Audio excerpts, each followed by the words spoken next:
શ્રી ગણેશાય નમઃ। મિત્રો, આપ જોઈ રહ્યા છો યુટ્યુબ ચેનલ જીવનદીપમાં આપ સૌનું હાર્દિક સ્વાગત છે। મિત્રો, આજે છે શુભ સોમવાર।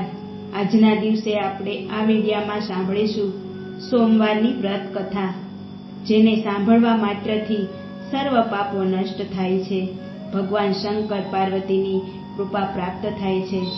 આ સોમવારનું વ્રત છે તે 16 સોમવાર સુધી પણ લઈ શકાય છે। શ્રાવણ માસના પ્રથમ સોમવારથી આ વ્રત રખાય છે। સોમવારે સવારે વહેલા ઉઠીને સ્નાનાદિથી પરવારીને શુદ્ધ વસ્ત્ર ધારણ કરીને મનમાં ને મનમાં કામ કરતા કરતા ભગવાન મહાદેવનું સ્મરણ કરવું, ભગવાન શિવના દર્શન કરીને ભગવાન શિવના નામનું સ્મરણ કરીને એક ટાઈમ ભોજન લેવાય છે અને શિવ પાર્વતીની આ વાર્તા કથા સંભળાય છે અને આ વાર્તા સાંભળતી વખતે સાંભળનારે જય મહાદેવ એમ મનમાં રટણ કરવું। આ સોમવારનું વ્રત લેવાથી તથા કથા સાંભળવાથી મનની બધી જ આશા પૂરી થાય છે અને ચાતુર્માસ કર્યા બરાબર ફળ પ્રાપ્ત થાય છે, કારણ કે ચાતુર્માસ દરમિયાન ભગવાન મહાદેવની પૂજા કરીને આ વ્રત કથા અવશ્ય સંભળાય છે। તો મિત્રો, હવે આપણે સાંભળીએ સોમવારની વ્રત કથા। જો આપને આ વિડીયો પસંદ આવે તો લાઈક કરજો, તમારા મિત્રોમાં પરિવારમાં શેર કરજો અને હા, આપ આ ચેનલમાં નવા છો, પહેલી વાર જોઈ રહ્યા છો તો આ ચેનલને સબસ્ક્રાઇબ કરી લેજો, જેથી આવનારા નવા ધાર્મિક વિડીયોની માહિતી આપના સુધી તુરંત જ પહોંચી શકે। ધન્યવાદ મિત્રો।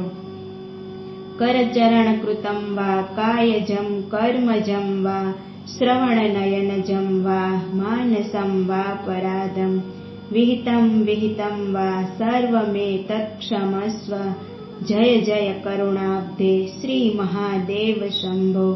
બોલો ભગવાન શ્રી મહાદેવની જય, માતા પાર્વતીની જય। મિત્રો, આપણે સાંભળીએ સોમવારની વ્રત કથા। શિવ અને પાર્વતીજી નિજાનંદમાં હિમાલયમાં બેઠા હતા। બેઠા બેઠા સોગઠાબાજી રમતા હતા। તેમાં હાર જીતનો નિર્ણય તો કરવો જ પડે। ત્યારે મંદિરમાં એક બ્રાહ્મણ દેવ પૂજા પાઠ કરીને બહાર નીકળતા હતા। તે બ્રાહ્મણ તપોધન, તેઓ તપોધનને પાછે બોલાવી અને રમત રમતી વખતે બાજુમાં બેસાડ્યા અને કહે છે, શિવ અને પાર્વતીજીમાંથી કોઈ જીતે તેનો નિર્ણય આપે કરવાનો। બ્રાહ્મણ દેવ ભગવાન શિવ અને પાર્વતીની આ રમત જોવા માટે તૈયાર થયા અને નિર્ણય લેવા માટે પણ તૈયાર થયા। પહેલી વાર પાસા નાખ્યા, ભગવાન શિવ જીત્યા। ત્યારે બ્રાહ્મણ દેવને પૂછવામાં આવ્યું, કોણ હાર્યું અને કોણ જીત્યું? ત્યારે બ્રાહ્મણ દેવે જવાબ આપ્યો કે ભગવાન શિવ આપ જીત્યા અને માતા પાર્વતી હાર્યા। બીજી વાર પાસા નાખ્યા, જેમાં માતા પાર્વતીની જીત થઈ। ત્યારે બ્રાહ્મણ દેવને ફરી પૂછવામાં આવ્યું કે કોણ હાર્યું અને કોણ જીત્યું? ત્યારે બ્રાહ્મણ દેવ ફરી બોલ્યા કે ભગવાન શિવ જીત્યા અને માતા પાર્વતી હાર્યા। ત્રીજી વાર પણ પાછા નાખ્યા, ત્રીજી વાર પાર્વતીજી જીત્યા। ત્યારે બ્રાહ્મણ દેવને ફરી પૂછવામાં આવ્યું। તપોધન બ્રાહ્મણે કહ્યું કે ભગવાન આપ જ જીત્યા અને માતા પાર્વતી હાર્યા। આમ તપોધન બ્રાહ્મણે 2 વખત જૂઠું બોલ્યા, કારણ કે એમને તો શિવજીને રાજી કરવા હતા। આથી પાર્વતીજી ક્રોધે ભરાયા અને બ્રાહ્મણ દેવને શ્રાપ આપ્યો કે હે બ્રાહ્મણ, 3 બાજીમાંથી 2 બાજી હું જીતી ગઈ છું, છતાં તમે જૂઠું બોલ્યા, એટલે મારો તમને શ્રાપ છે કે તમને આખા શરીરે કોઢી બનો। અને આ શ્રાપ સાંભળતા જ બ્રાહ્મણ દેવતા આખા શરીરમાં કોઢ નીકળી પડ્યો। એટલે બ્રાહ્મણ દેવે શ્રાપ મુક્તિ માટે ભગવાન શિવને આજીજી કરી, પણ આ શ્રાપ તો પાર્વતીજીએ આપેલો હતો, એટલે કંઈ થઈ શક્યું નહીં। ત્યારે બ્રાહ્મણ દેવ તો ત્યાંથી ઊભા થયા અને કલ્પાન કરતા કરતા ચાલી નીકળ્યા। તપોધન બ્રાહ્મણ પાર્વતીજીના શ્રાપને કારણે કોઢિયા તો થયો, સાથે સાથે અનેક દુઃખો તેની ઉપર આવી પડ્યા। એક સંન્યાસી સામે બ્રાહ્મણે પોતાના દુઃખોની વિગત જણાવી। અને આનો કોઈ ઉપાય બતાવવા વિનંતી કરી. તે સંન્યાસીએ બ્રાહ્મણને શિવજીની તપસ્યા કરવાની સલાહ આપી. આથી બ્રાહ્મણદેવ હિમાલય કૈલાસ પર્વત ઉપર શિવની તપસ્યા કરવા ચાલી નીકળ્યા. તે જતા હતા ત્યાં રસ્તામાં એક ગાય મળી. ગાયે બ્રાહ્મણને પૂછ્યું, હે તપોધન ભાઈ, આમ રડતા રડતા તમે ક્યાં જાઓ છો?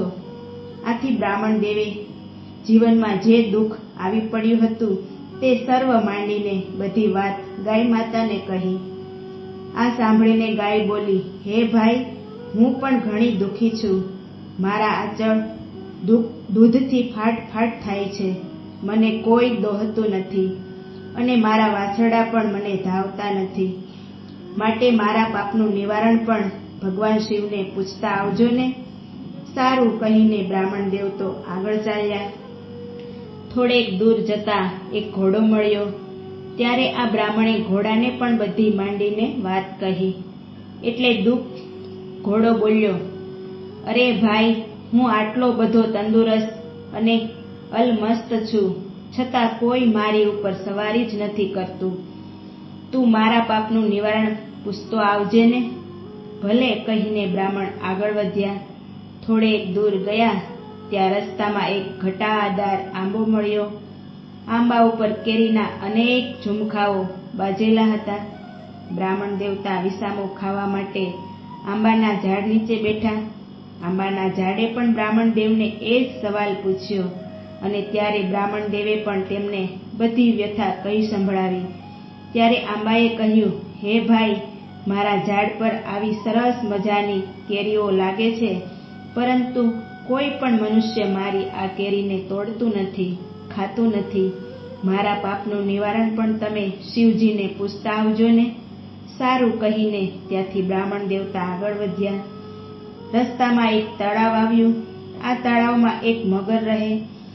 મગરે આવીને બ્રાહ્મણને તેના દુઃખનું કારણ પૂછ્યું. ત્યારે બ્રાહ્મણે તેને બધી વિગત જણાવી. ત્યારે મગરે કહ્યું, ભાઈ, હું પણ દુઃખી છું.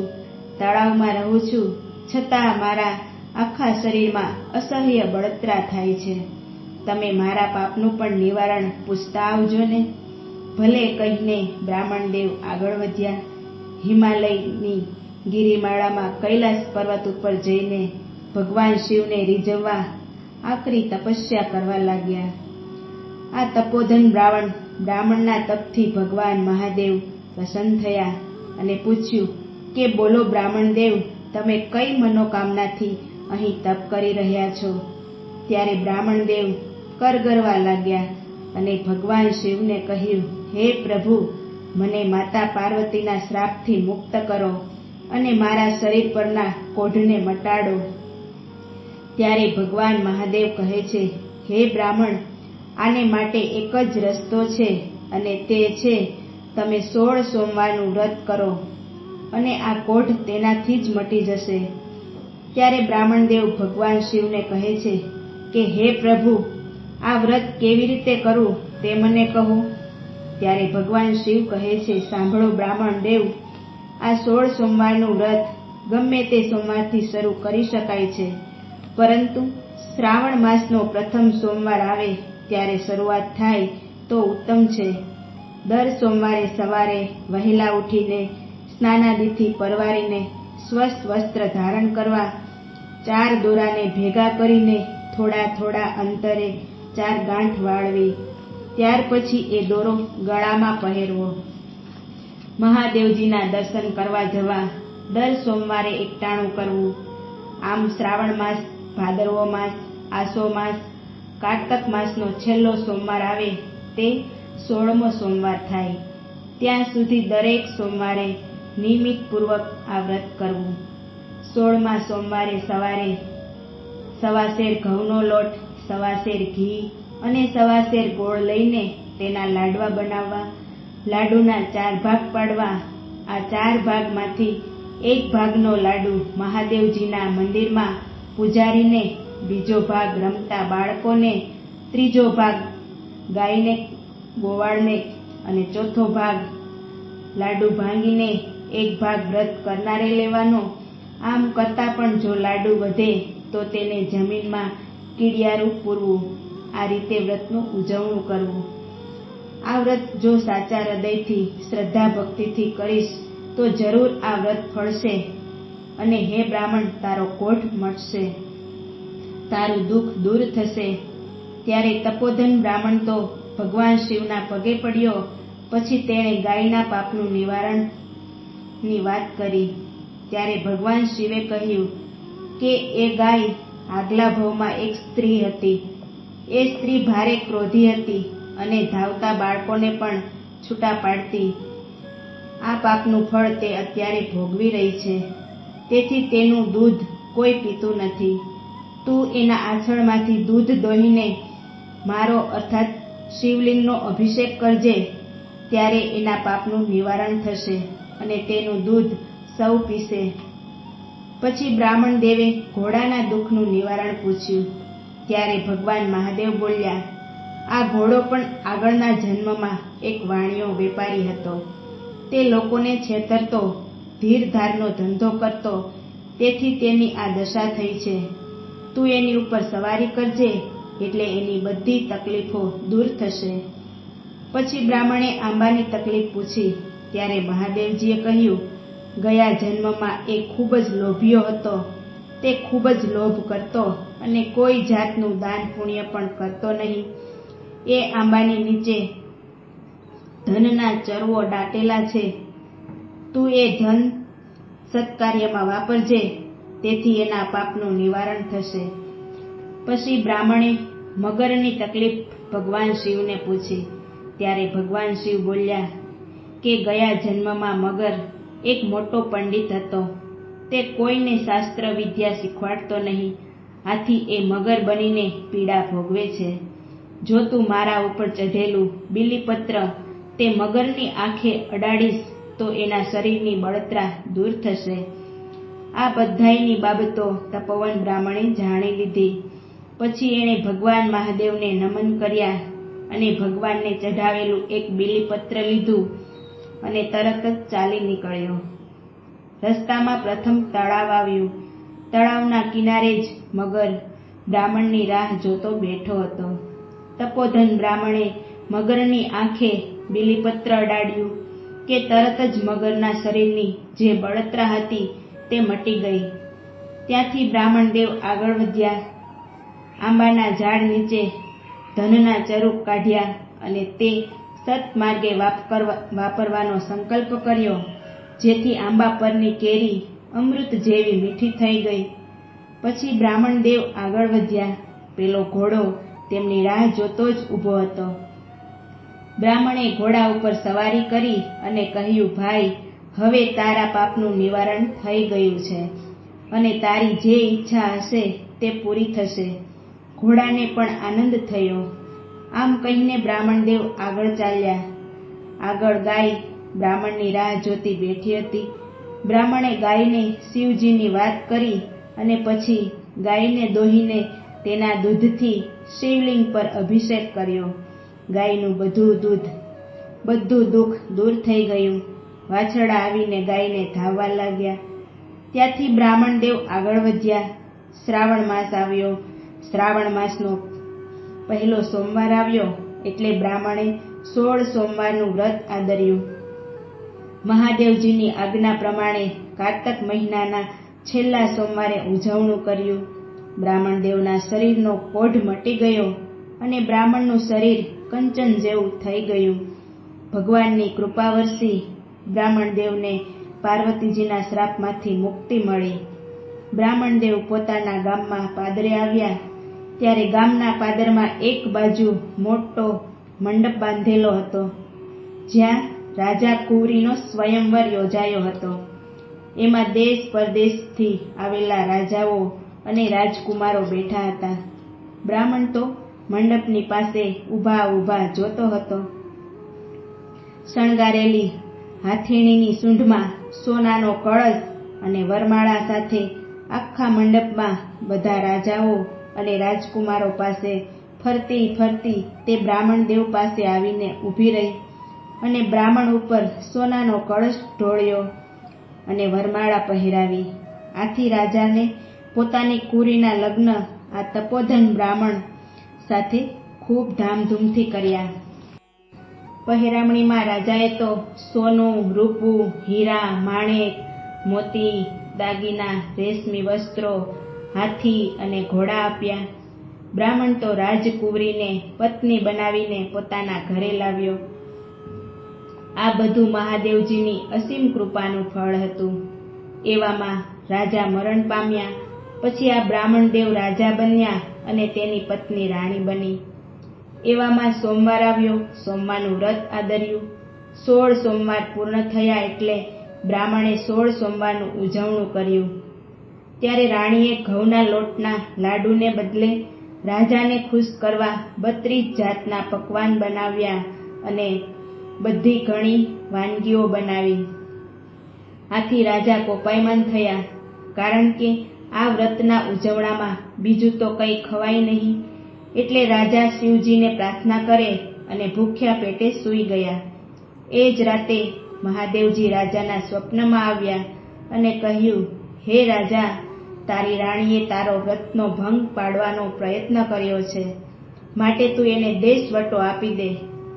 અને બીજે દિવસે સવારે રાજાએ રાણીને દેશવટો આપ્યો, પોતાના રાજ્યની બહાર મોકલી દીધી. રાણી તો સોધા રાસુએ રડતી રડતી એક ગામને પાદર જઈને પહોંચી. ત્યાં આગળ એક ઝૂંપડીમાં ડોશીમાં રેટીઓ કાઢતા હતા. એને જોઈને રાણી તેની પાસે ગઈ અને પાણી પીવા માટે માંગ્યું. ડોશીમાને દયા આવી. તેમણે ઊભા થઈને પાણી આપ્યું. રાણીનું દુઃખ એણે સાંભળ્યું એટલે ડોશીમાએ દયાવશ રાણીને પોતાની સાથે રાખી. પણ આથી ડોશીમાના કામમાં નુકસાની થવા લાગી. ડોશીમા જે રેટીઓ કાઢતા હતા તેના તાર વારંવાર તૂટવા લાગ્યા. સૂતર પણ ઓછું કંટાતું. આથી ડોશીને તેને અપશુકન્યાળી માનીને કાઢી મૂકી. રાણી ચાલતા ચાલતા એક કૂવા કાંઠે આવ્યા. ત્યાં એક પનિહારી પાણી ભરતી હતી. ત્યાં રાણીને પીવા માટે પાણી માંગ્યું.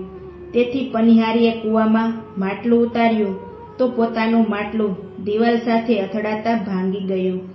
આથી પનિહારીએ રાણીને અપશુકન્યાળી માનીને તેને ત્યાંથી કાઢી મૂકી. ચાલતા ચાલતા રાણી આગળ ગઈ. ત્યાં એક સંત મહાત્મા મઢી આવી. આ સંત મહાત્માએ રાણીને આશરો આપ્યો. આ રાણીએ સંત મહાત્માને જમવા માટે બેસાડી. રાણીને ભોજન પીરસ્યું. થાળી રાણીને આપી કે તરત જ થાળીમાં જીવડા પડી ગયા. સંત મહાત્મા આનું કારણ સમજી ગયા એટલે તરત જ તેઓએ રાણીને કહ્યું, બેટી, તું મહાદેવજીની દોષિત છો, માટે તું ભગવાન મહાદેવનું વ્રત કર, સૌ સારાવાના થશે. અને સંત મહાત્માએ આ સોમવારના વ્રતની કથા પણ સમજાવી. વ્રત કેવી રીતે કરવું તે બધું કહ્યું. પછી થોડો વખત જતા સોમવાર આવ્યો. પહેલા સોમવારથી જ રાણીએ વ્રતની શરૂઆત કરી. જોત જોતામાં 16 સોમવાર પૂરા થયા. રાણીએ વ્રતનું ભક્તિભાવથી ઉજવણું કર્યું. આ રીતે ભગવાન શિવ બ્રાહ્મણના સ્વપ્નમાં આવીને કહે છે કે રાજા, તારી રાણી જંગલમાં તપ કરી રહી છે. તેણે મારું વ્રત કર્યું છે, માટે તું તેને જઈને તેડી આવ. તરત જ રાજા રાણીને તેડવા ચાલી નીકળ્યો. તે મહાત્મા મળ્યા અને મહાત્માએ રાણીને રાજા સાથે વિદાય કરી. રાજા રાણી મહાત્માના આશ્રમમાંથી નીકળીને ચાલતા ચાલતા જતા હતા. ત્યાં રસ્તામાં એ પનિહારી તૂટેલા ઘડા સાથે બેઠી હતી અને બેઠી બેઠી રડતી હતી. રાણીએ મંત્રેલો જળ ભરેલો ઘડો આપ્યો અને મહાદેવજીના વ્રતનો મહિમા કહી સંભળાવ્યો. આગળ જતા ઘાસણની ઘાણી આવી. એ ઘાણીમાંથી તેલ નીકળતું ન હતું. ઘાસણે રાણીને આ બધું કહ્યું. ત્યારે રાણીએ ઘાણી ઉપર જળ છાંટ્યું એટલે તરત જ તે ઘાણીમાંથી તેલ નીકળવા માંડ્યું. ઘાસણ પણ રાજી રાજી થઈ ગઈ અને રાણીએ તેને પણ મહાદેવજીના વ્રતનો મહિમા કહી સંભળાવ્યો. આગળ જતા એક માલણ દોડી આવી. માલણ પણ કરમાયેલા ફૂલના ઢગલા સાથે બેઠી હતી, રડતી હતી. ત્યારે રાણીએ ફૂલ ઉપર મંત્રેલું જળ છાંટ્યું કે બધા ફૂલો ખીલી ગયા. તેને પણ રાણીએ મહાદેવજીના વ્રતનો મહિમા સમજાવ્યો. આગળ જતા રેટીઓ કાંતતી ડોસીમાનું ઘર આવ્યું. ત્યાં ડોસીમા રેટીઓ ફેરવી ફેરવીને તાર કાઢી રહ્યા હતા. ત્યાં જઈ રાણીએ તેને લાંબા તાર કાઢીને બતાવ્યા. આમ રાજા રાણી મહેલમાં પાછા આવ્યા. આખા નગરને જમવા માટે આમંત્રણ આપ્યું, પણ ગામમાંથી એક કુંભારની સાસુ અને વહુ જમવા ન આવ્યા. એ ભૂખ્યા હતા. રાણીએ તેને તેડાવ્યા. તેની પાછે રાણીએ મહાદેવજીના વ્રતની વાર્તા કહી અને સાસુએ મહાદેવજી મહાદેવજી કરીને હોકારો ભણ્યો. આ ડોસીમાં બહેરા અને આંધળા હતા. મહાદેવજીની વાર્તા પૂરી થઈ એટલે તરત જ આ કુંભારના ડોસીમાને દેખાવા માંડ્યું, સંભળાવા માંડ્યું. આથી રાણીએ કહ્યું, માજી, આ બધો પ્રતાપ મહાદેવજીના વ્રતનો છે. તમે મહાદેવજીની વાર્તા સાંભળી કે ન સાંભળી, પણ આ ફળ તમને મળ્યું છે. અને ત્યાર પછી એ ડોસીમા અને તેના દીકરાની વહુ 16 સોમવારનું વ્રત કરવાનો સંકલ્પ કરે છે. સમય જતાં રાણીએ એક રાજકુમારને જન્મ આપ્યો.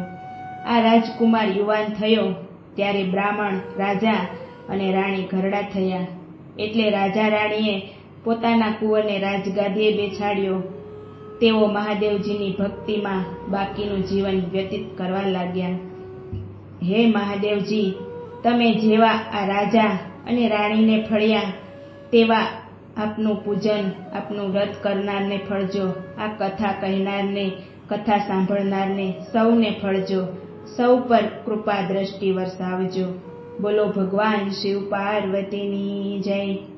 તો મિત્રો, આપણે સાંભળ્યું ચાતુર્માસ મહિનાને દર્શાવતી, ચાતુર્માસના ફળને આપતી 16 સોમવારની વ્રત કથા. મને આશા છે કે આ વિડીયો આપણને જરૂર ગમ્યો હશે.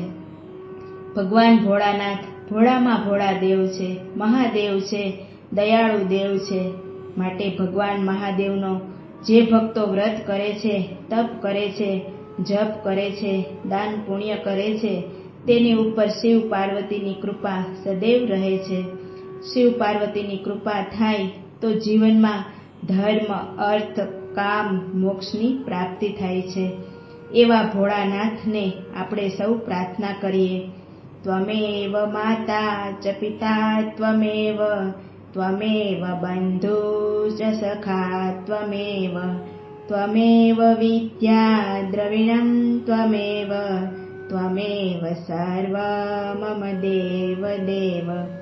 બોલો ભગવાન શક્તિપતિ મહાદેવની જય. મિત્રો, મને સાંભળવા માટે દરેક મિત્રોને ધન્યવાદ. સૌ મિત્રોને મારા જય શ્રી કૃષ્ણ.